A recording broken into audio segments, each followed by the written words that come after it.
I was utterly shocked when my husband suddenly declared that unless I transferred ownership of our house to his name, he would consider divorce.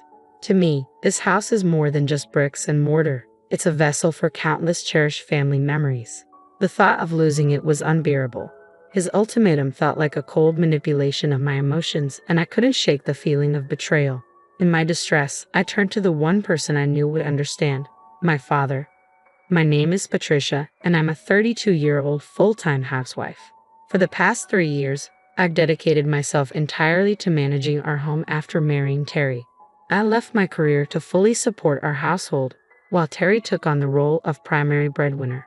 But our peaceful life hit a rocky patch after Terry's father passed away unexpectedly, prompting his mother to move in with us. I was only given a day's notice before her arrival, which was unsettling enough. As I struggled to adjust to this sudden change, Terry casually mentioned that my mother-in-law would be staying indefinitely. He dropped this bombshell while coming home from work, expecting me to make all the necessary arrangements overnight. I was stunned. I had thought it was just a visit, but no, she was here to stay, and the decision had been made entirely without me. When my mother-in-law arrived, she carried with her a heavy air of discontent. The moment she stepped inside, she chastised me for not picking her up at the station, saying it was common courtesy. Caught off guard, I explained that I hadn't known her arrival time. She snapped back that I should have called to check, accusing me of being thoughtless. "This is why some in-laws are just useless and inconsiderate," she muttered, settling herself on the sofa as if she owned the place. I was left speechless. From that day forward, her criticism only intensified. Every morning after Terry left for work, she would start, "Patricia, why are you just sitting there? The dishes aren't done yet. Why isn't the laundry finished? That's just common sense." I'd apologize and promise to do the laundry after the dishes were done, but she'd fire back, "Your priorities are all wrong. In my house, laundry is done right after breakfast. Haven't your parents taught you anything about running a household?" I had developed my own daily routine long before she arrived, but nothing seemed to satisfy her. No matter how closely I followed her instructions, she always found something to criticize. The hours spent alone with her each day became unbearable.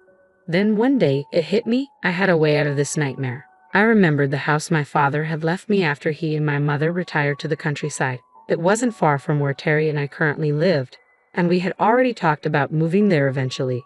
With the constant tension of living under my mother-in-law's roof weighing on me, I decided it was time to suggest we move sooner rather than later. "Terry, can we talk for a moment?" I asked one evening. "What's up? Did something happen?" I asked, sensing the tension in Terry's voice. "Do you remember the house my father left us? What do you think about moving there?" "Oh, that house. We talked about moving there someday. Why the sudden decision?" "I've been having some real difficulties with your mother. She might not have mentioned it, but I can't stand living with her anymore. That's why I'm seriously considering the move. Since the new place isn't too far, I thought we could make the switch and let her stay here." To my surprise, Terry agreed. After discussing it with Kayla, we decided to move within the week. I had anticipated some resistance from her, but she accepted our decision with a bright smile. "Goodbye, Terry and Patricia. I'm so sorry for the sudden decision to move," she said cheerfully. "Don't worry about it," Terry replied, visibly relieved. "It's generous of your dad to have given us that house," Kayla remarked, her smile widening. "Thank you, and please visit us sometime soon," I added, feeling a surge of hope. "Of course. We're not that far away, and I'd love it if you came to see us regularly," she said, her voice filled with anticipation. "I will," I promised as we wrapped up our conversation. Once we moved into our new home, a wave of relief washed over me. I was thrilled at the prospect of no longer enduring Kayla's biting remarks. Here, I could finally live freely, setting my own schedule and routines. Initially, I worried about how she might react, but discussing the move with Terry had calmed my nerves. However, this newfound peace was short-lived. Although the distance from my mother-in-law helped reduce my stress, Terry began coming home late, sometimes not at all. He justified his absences by saying he was worried about his mother, but his frequent unannounced late nights were disrupting my life in a significant way. This can't continue, I thought, feeling the weight of uncertainty settle back in. One day, I knew it was time for a serious conversation. "Terry, you've been coming home really late lately, and sometimes you don't come home at all." "Is that so?" he replied casually. "I'm just worried about my mother." "That's not the issue here. I said firmly. At the very least, you should let me know if you're going to be late, so I don't wait up for you or prepare dinner unnecessarily. Since you're a housewife and always at home, you can just eat the leftovers for lunch the next day, he suggested thoughtlessly. So, you're saying I should just accept everything in silence because I'm a housewife? Are you implying we shouldn't even discuss this? Don't housewives have it easy at home? His words shocked me. What are you even saying? I countered, hurt and frustrated. Besides, I'm worried about leaving my mother alone. Amy will be coming back soon, and I need to discuss some things with her. Wait, Amy is coming back? What do you need to discuss with her? My curiosity shifted to anxiety as I pressed for more information. We're moving Amy in here to live with us. She's always wanted a big house like the one she had abroad, so I thought it would be a good idea to let her stay here, Terry explained nonchalantly. What? I exclaimed, completely taken aback. My sister-in-law is going to live in our house. I was overwhelmed, struggling to process this unexpected news. Just as I had begun to enjoy a reprieve from Kayla's relentless critiques, a new challenge loomed ahead. My husband had announced that his sister Amy was moving in with us. I was stunned. This house wasn't just any property. It was the home I inherited from my father, and the thought of simply handing it over felt utterly wrong. It's the only sizable house that would work for Amy, my husband reasoned.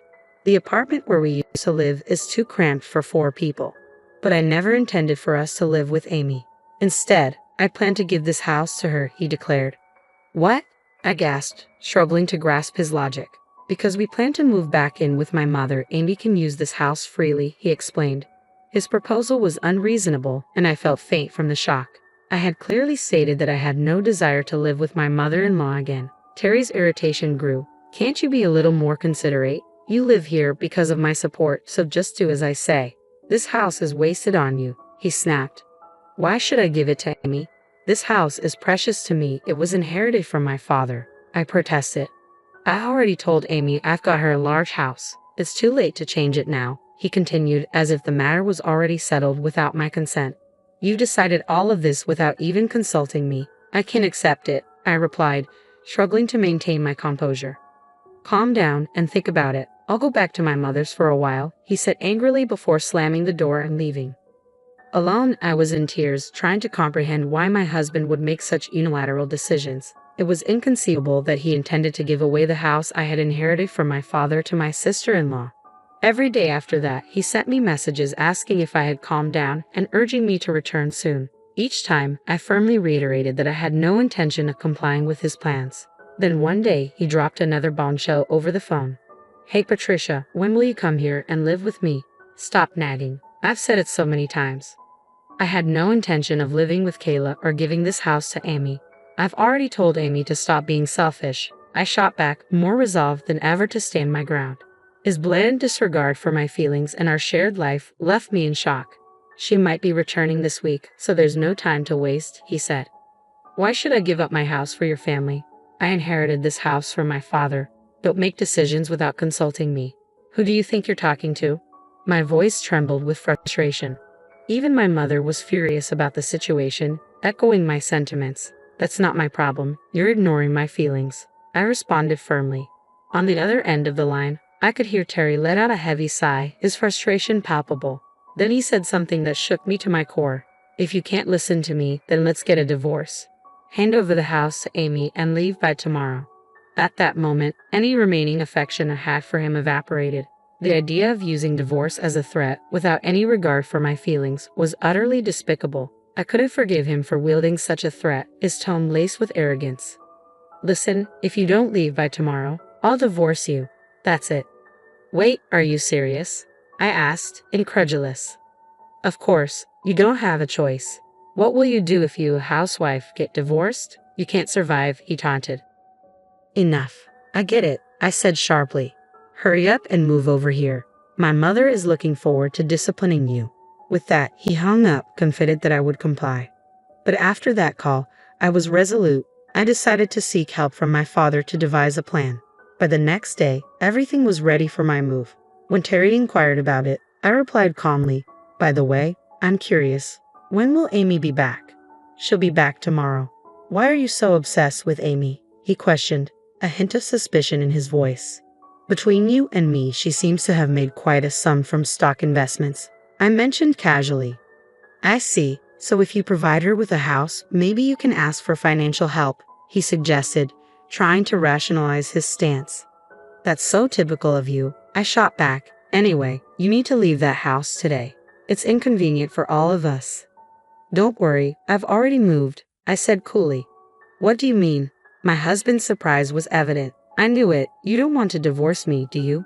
Without an income, you can't survive, he claimed, still underestimating my resolve and independence. All of this is coming to an end.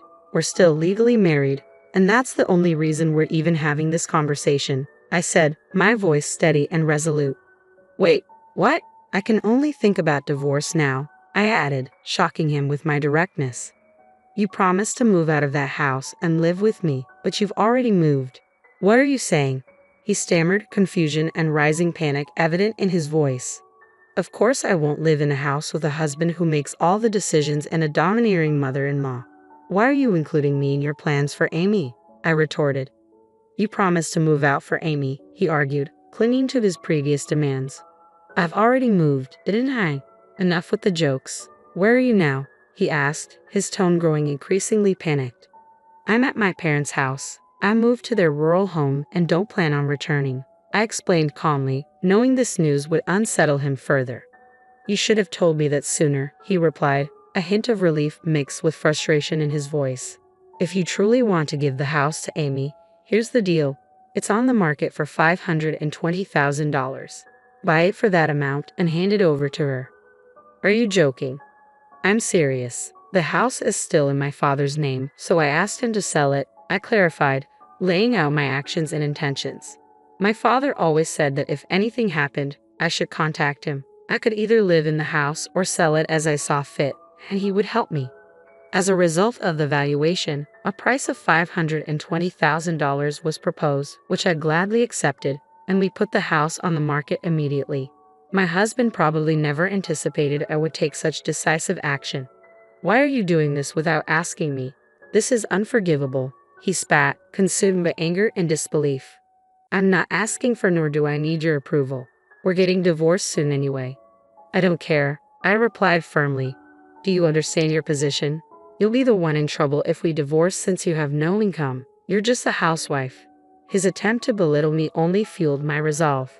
I'd rather struggle on my own than be with you forever, I shot back, cutting off his manipulative tactics.